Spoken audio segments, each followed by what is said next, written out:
बोलती पुस्तके. ज्यांना वाचनाचा नाद त्यांना बोलती पुस्तके घाली साद. आमचं चॅनल सबस्क्राईब करा आणि सबस्क्राईब करायला इतरांनाही सांगा. नमस्कार श्रोते मित्र हो. बोलती पुस्तके सादर करीत आहे ज्येष्ठ ग्रामीण कथा कादंबरीकार रंगराव पाटील लिखित कादंबरी तालीम. प्रकरण पहिले. थेलूरच्या हरिकुंभाराचा पोरगा भल्या पहाटेच गावाबाहेरच्या तालमीपुढे आला. खांद्यावर लांग आणि लंगोटा होता. त्याच्या मागे त्याचा जिवलग मित्र कोंडी होता. तालमीत कुणीतरी दंड काढीत होतं. दंड काढताना तो घुमत होता. तालमीत कट्ट्यावर एक कंदील तेवत होता. स्वच्छ काचेतून तांबूस लक्क प्रकाश पसरला होता. हरिकुंभाराच्या ज्ञानूनं तालमीचं दार ढकललं. आत जादवाचा पांडा झुलत होता. 2 लाकडी विटा हाताखाली घेऊन तो जोर काढीत होता. त्याच्या मांड्यांचं पट घामानं चमकत होतं. त्यानं लांग कसली होती. त्याची नजर खाली होती. ज्ञानूनं आत येऊन विचारलं, कवास आलायस रे? पांडा काहीच बोलला नाही. नुकताच तो चावऱ्याच्या जत्रेच्या फडावर चित्त झाला होता. तेव्हापासून तो वरमूनच होता. दुधा तुपाचा भरपेट रतीब असूनही तो चावऱ्याच्या जत्रेत हारला होता. सुरुलच्या पुरानं बोल बोल म्हणूच तोवर त्याला आसमान दाखवलं होतं. आणि हरिकुंभाराचं पोरग नुसतं भाकरीचं तुकडं खाऊन जाम झालं होतं. दिवसभर कुंभार कामाचं चाक फिरवून पुन्हा 2 वेळेला मेहनत मारीत होतं.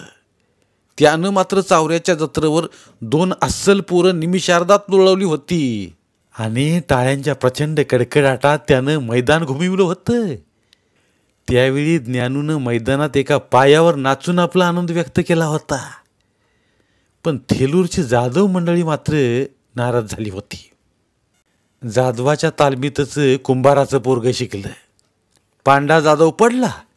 त्यामुळं सगळे जाधव नाराज झाले. आज पांडाच्या मनात तोच राग होता. ज्ञानूचं त्याला मुळीच बरं वाटत नव्हतं. व्यायाम झाला आणि पांडा तालमीतनं वर आला. किती जोर काढलास रे? कोंडीनं विचारलं. तरी बी पांडा गप्पच. मग ज्ञानूनं आणि कोंडानं लांगा कसल्या आणि दंड थोपटले. तालीम घुमली. तो आवाज आखाड्यातून बाहेर पडला. थेलूर गाव सगळा जागा झाला. ज्ञानू नुसता शड्डू ठोकूनच समोरच्या पैलवानाला निम्मा गार करी.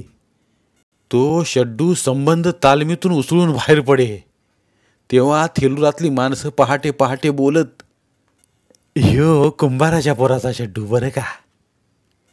कोंडीनं आणि ज्ञानूनं बलभीमाच्या मूर्तीला नमस्कार केला. ज्ञानूनं कट्ट्यावरनं तालमीतल्या मातीवर उडी मारली.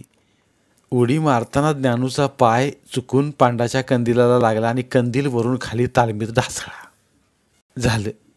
कोका फुटला. ते बघून पांडा एकदम खवाळाच. त्याचा राग उसळून वर आला. ए कुंभारड्या, तुला एवढा कंदील दिसला नाही वय? कशानं मांदा आलं रे एवढ्या डोळ्यावर? असं म्हणून त्यानं ज्ञानूला एक शिवी हसडली. ज्ञानू दोन्ही पाय फाकून तालमीत कुर्ऱ्यात उभा होता. पांडाच्या शिवीनं ज्ञानू एकदम भडकलाच. तो अत्यंत स्वाभिमानी होता. पण कुणी काही केलं तर त्याला सरळ कधी सोडणार नाही तो. ज्ञानू कमरेवर हात ठेवून खडा उभा राहिला आणि म्हणाला, पांडवा, हे बरं नव्ह. कंदिलाचा नळा फुटला म्हणून तो शिवी द्यावीस? मग तो काय फुकट आलाय वय? भरून देतो, बडबडू नकोस. लेका, भाकरी खायला पैसा नाही तुझ्यात आणि तू भरून देणार वय? तुझ्यात पैसा होता तर चावऱ्याच्या जत्रेवर वर तोंड करून कसा पडलास? लेका, बारक्या पोरानं लोळीलो तुला. देवळात आल्या पोरींच्या मागे लाग की, म्हणजे कुस्त्या करशील. कोण र पोरींच्या मागे लागलाय? तू पैलवान हाईस, जरा तरी माणुसकीनं वाग की. तुला लई माणूस की आहे होई, असं पांडा उसळून बोलला आणि त्यानं ज्ञानूला पुन्हा एक शिवी हासडली. तसा ज्ञानूही मग फारच खवाळला आणि गरजलाच. चल उतर खाली, तुला लई बळ आला असलं तर. हे आलो बघ, असं म्हणून पांडानं दंड थोपटला आणि कट्ट्यावरून तालमीतल्या मातीत उडी मारली. आणि क्षणार्धातच दोघांची झटापट सुरू झाली. तेव्हा कोंडी म्हणाला, अरे अरे भांडू नका, कुस्ती खेळावं तर दोघं, कोण सरस आहे बघूया की. पांडा जाधव पहिलाच चिडलेला. त्यानं ज्ञानूचा सलामीचा हात हिसकलाच. तेव्हा ज्ञानूही अतिशय खवळला. चटकन तो पांडाच्या पायातच शिरला आणि त्याच्या दोन्ही पायांची मुळीच केली त्यानं ज्या मुळी धरल्याने दानकन खाली आदळला. पांडा खाली कोसळला तरी ज्ञानूनं त्याचं पाय सोडलं नाहीत. तशाच तांगड्या धरून संबंध तालमीतून त्याला फरफटत वडला.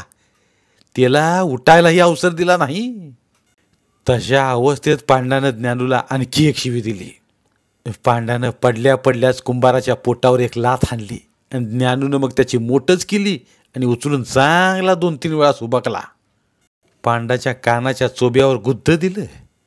त्यानं पांडा पाकच गार झाला, निपचित पडला. तेवढ्यात कोंडी आपल्या मित्राला म्हणाला, ज्ञानू सोड सोडले का, मरल त्याच्या आईला. पण ज्ञानू पेटला होता.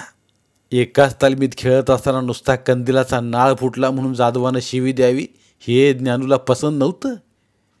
त्यात पांडानं अंगावर चाल करावी व भांडायलाच उठावं हे तर त्यापेक्षाही आश्चर्यकारक होतं.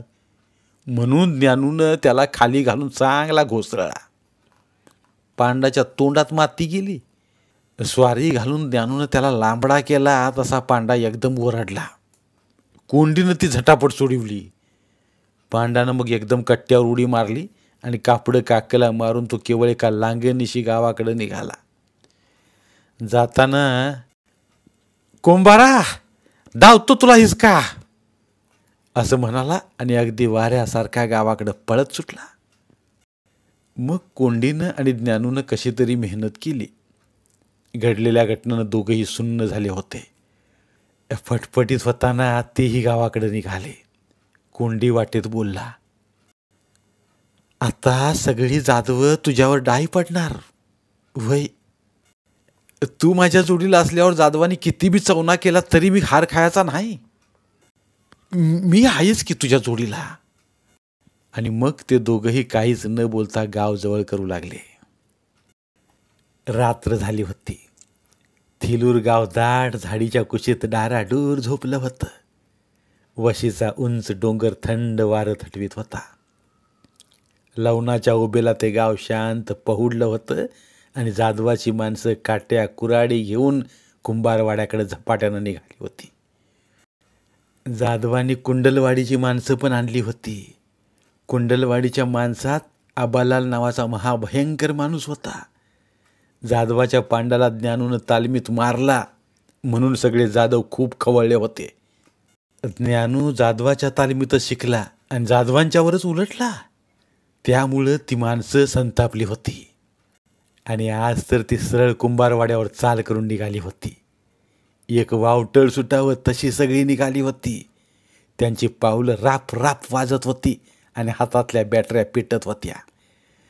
गावाच्या पूर्वेला असला कुंभारवाडा येत होता. हरिकुंभाराच्या छपराला माणसाने वेढा दिला. तेव्हा गोट्यातली टिक्की रेडी एकदम उठून धडपडली आणि तिनं वाई करून आवाज केला.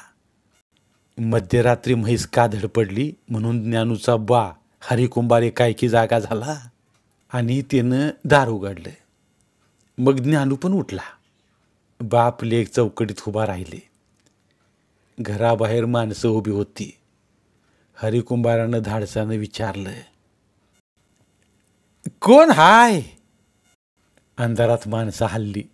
जमावातनं एक जण बोलला, आम्ही जाधवाची माणसं. तुझा पोरगा कुठं आहे? हे ज्ञानूनं ऐकलं आणि त्यानं सगळं ओळखलं. तो घरात तातडीनं गेला आणि काठी घेऊन बाहेर आला. बापानं पोराला अडवलं पण पोरगं उसळत्या रक्ताचं. पांडानंच कळ काढली म्हणून त्याला ठोकल्यावर ही त्याची भावकी आपणाला मारायला आली हे पाहून त्यानं वडिलांना न जुमानता अंगणात झेप घेतली आणि काठी घेऊन उभा राहिला. आबालाल कुऱ्हाड पेलत पुढं आला.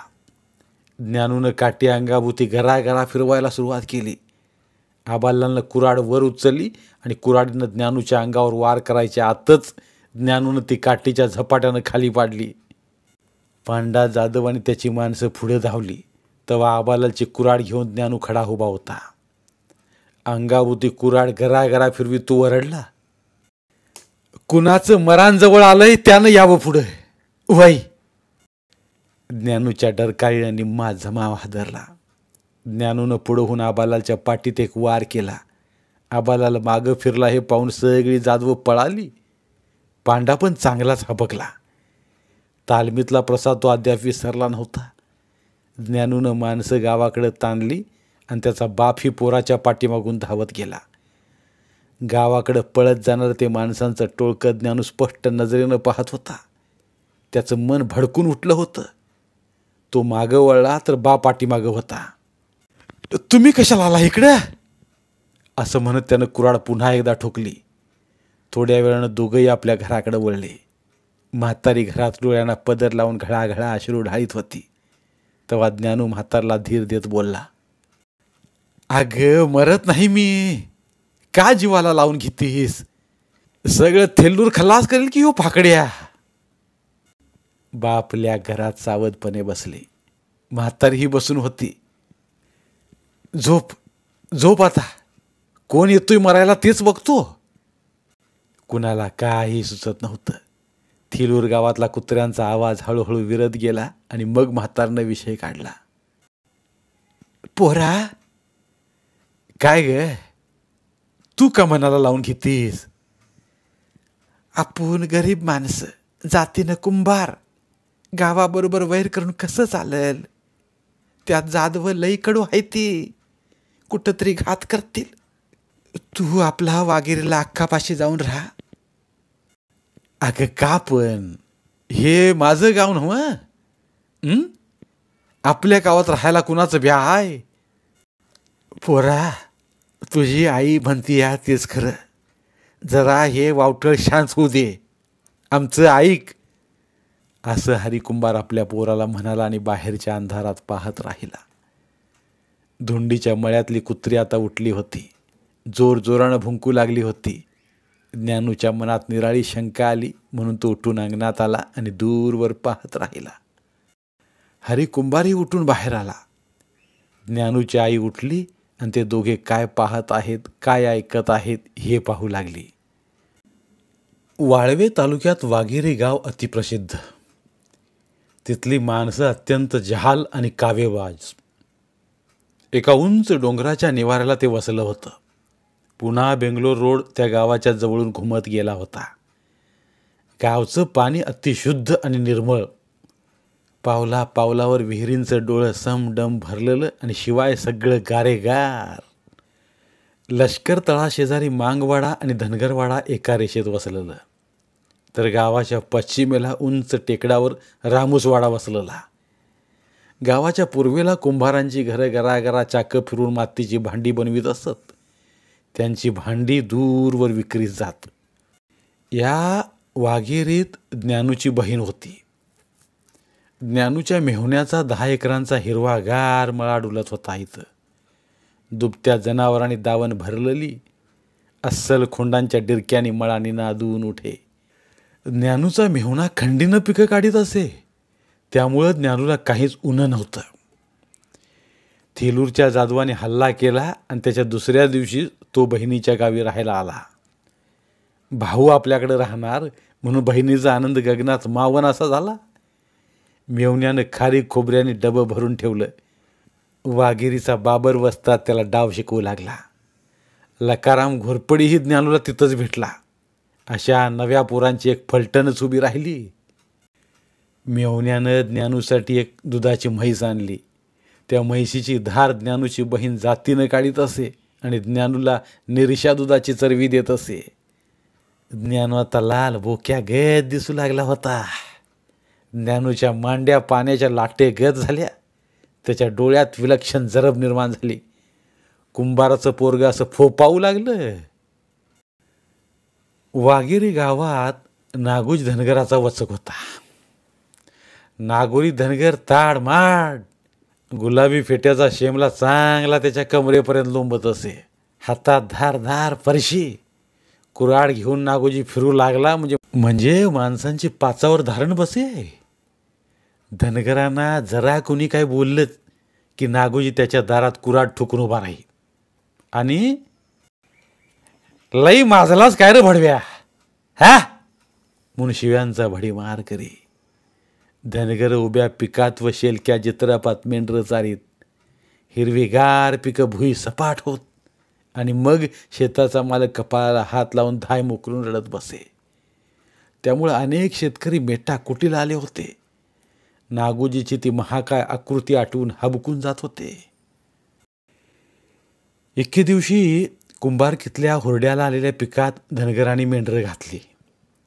हातातोंडाला आलेल्या पिकाचा पाक धुळा उसळला. सगळी कुंभार हवालदिल झाली आणि सायंकाळी पिंपरणी खाली येऊन दुचित होऊन बसली. कुणी कोणाबरोबर बोलत नव्हतं. अजून कुणीही भाकरी खाल्ली नव्हती की पाणी घेतलेलं नव्हतं. बिन जेवताच मंडळी पिंपरणी खालच्या पारावर सुतकी चेहऱ्यानं बसली होती. रात्रीचा 8-9चा सुमार होता.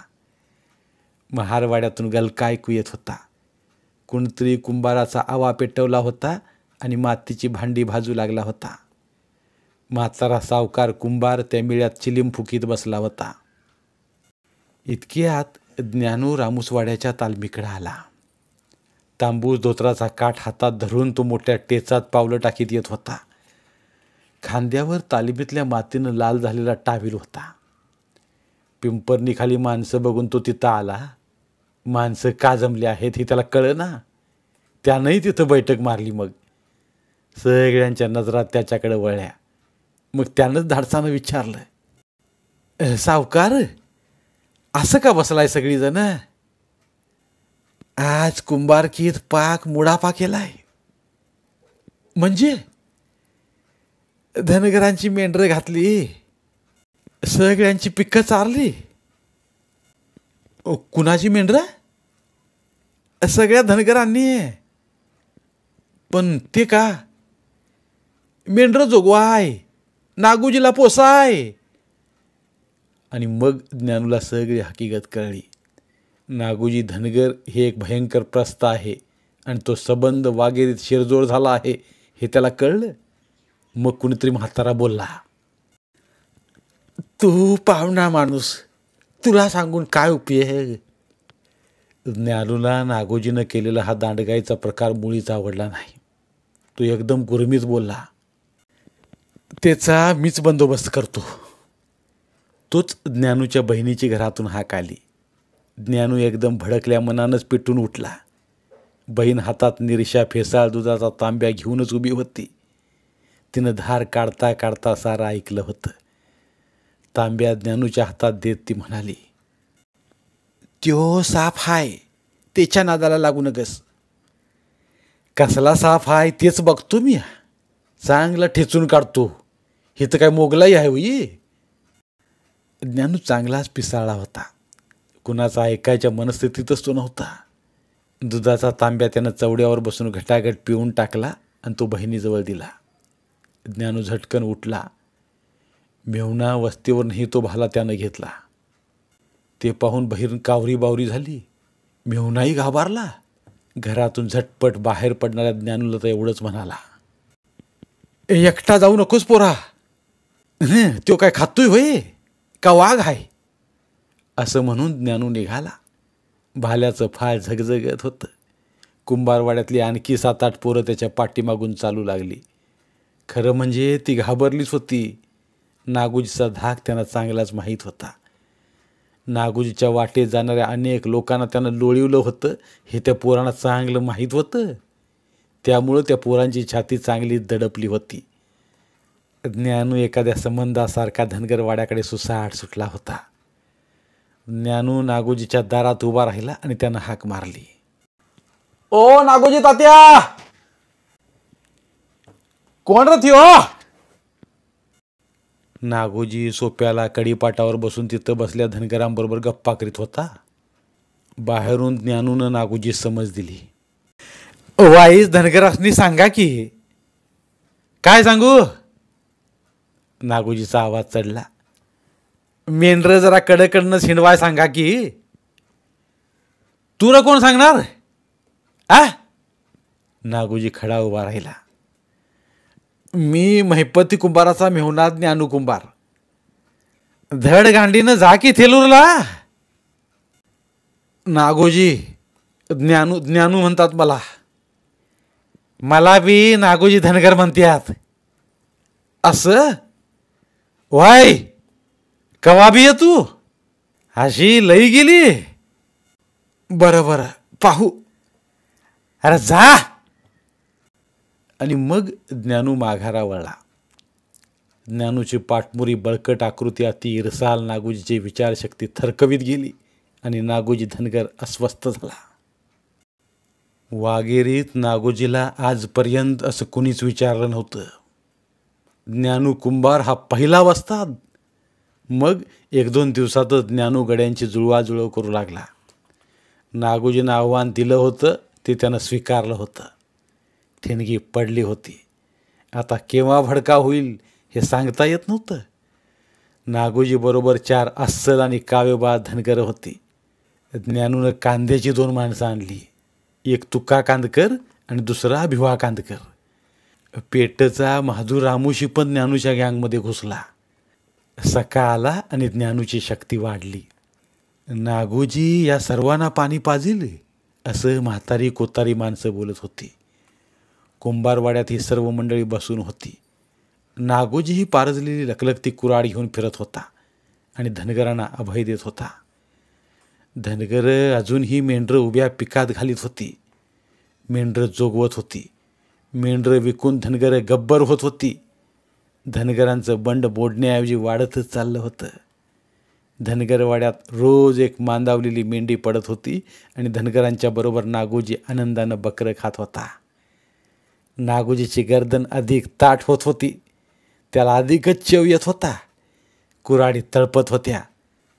ज्ञानू आणि नागोजी यांच्या आता कुठेतरी लवकरच झुंपणार असं वाघेरीत बोलणं चाललं होतं.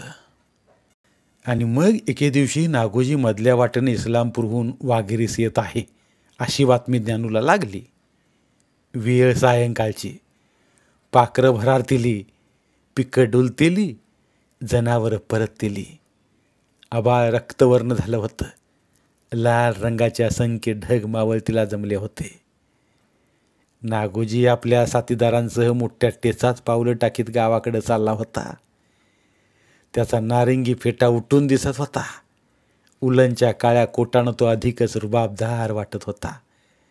त्याच्या काळ्या करंद मिशांचे आकडे कानाकडे वळले होते.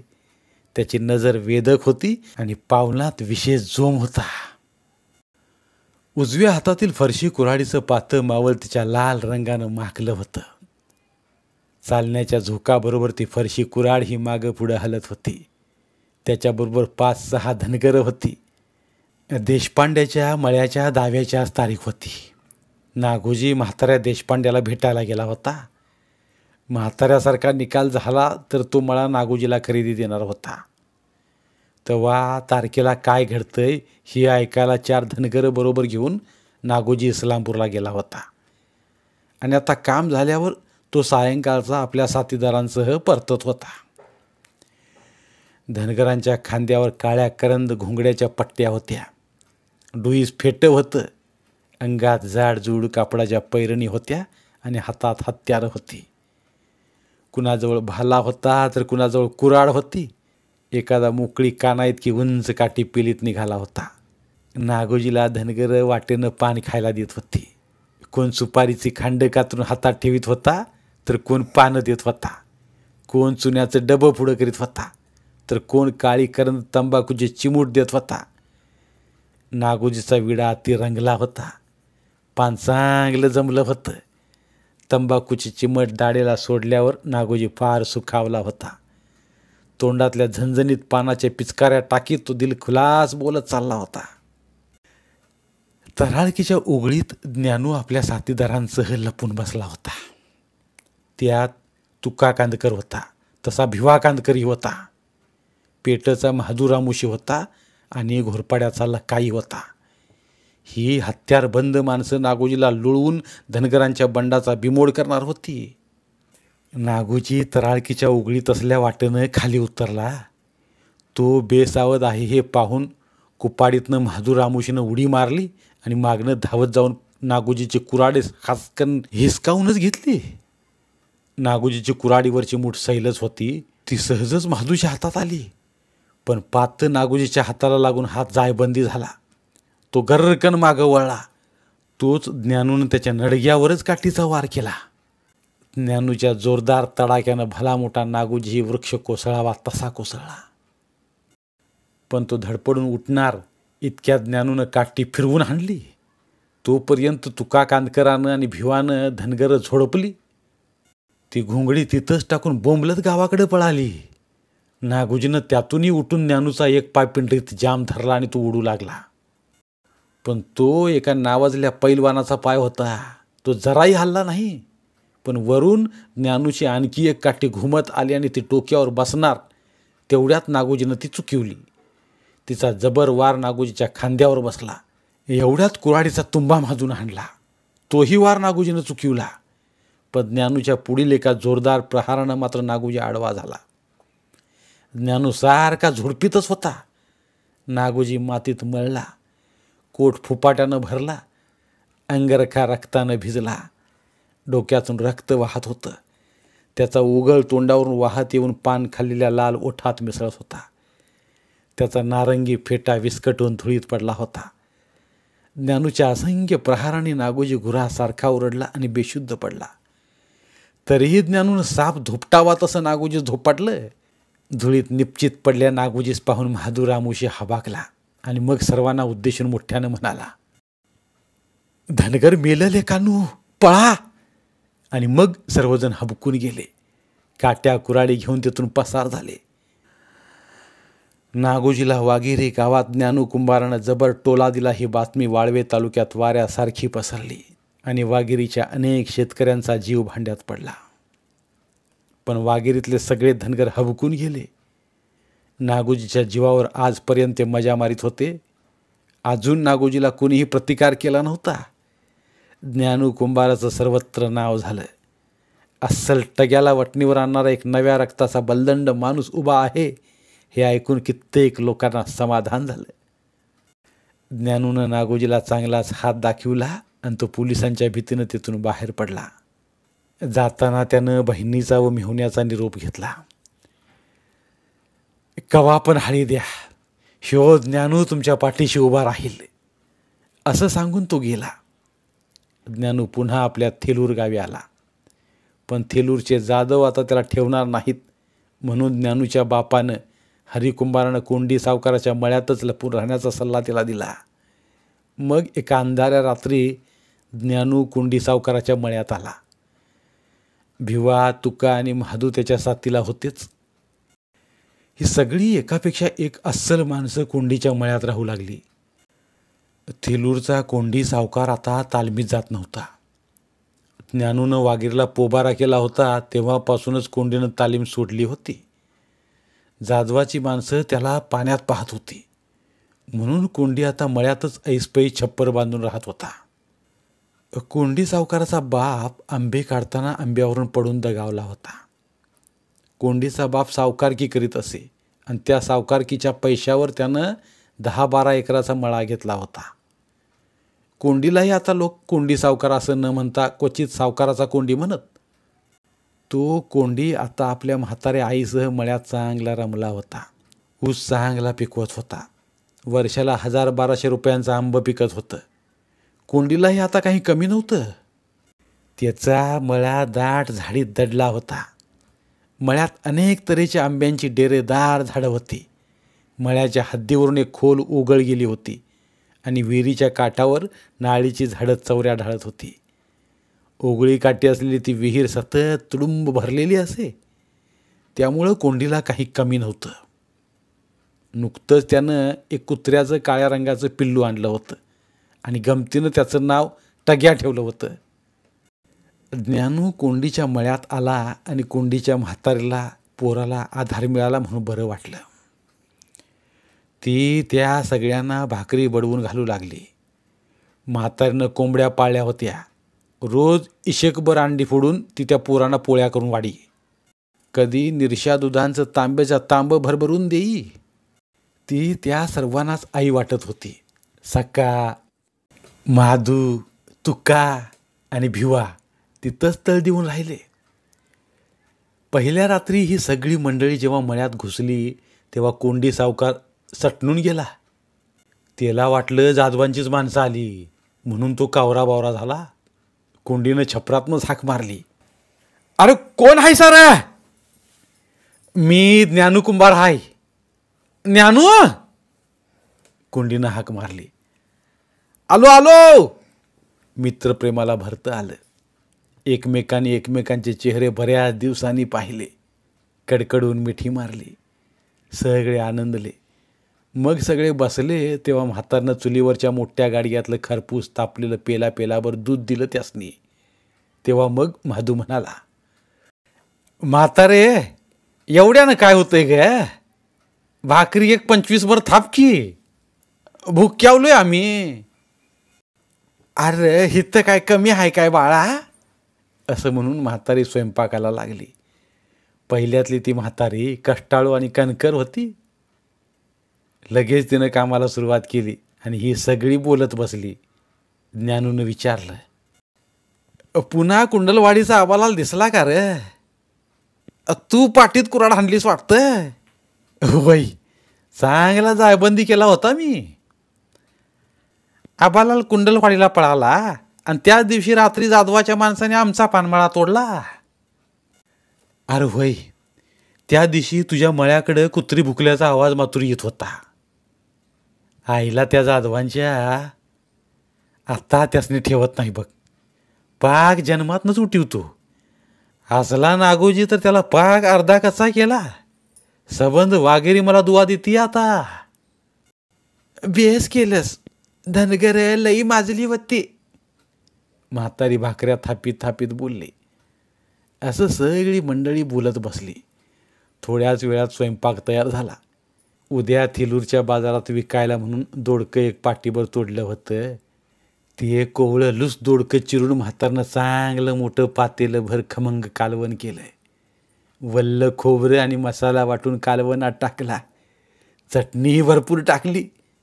स्वयंपाक झाल्यावर म्हातारनं सगळ्यांना जेवण्यासाठी म्हणून उठायला सांगितलं. धन्यवाद. उर्वरित कादंबरी पुढील भागात. धन्यवाद. बोलती पुस्तके श्रोते मित्रांसाठी मराठी साहित्याचा खजिना फक्त 59 रुपयात. फक्त 59 रुपये माफक फी भरून आमच्या साहित्यरत्न या चॅनलचे सभासद व्हा व भरपूर मराठी ऑडिओ बुक्सचा आस्वाद घ्या.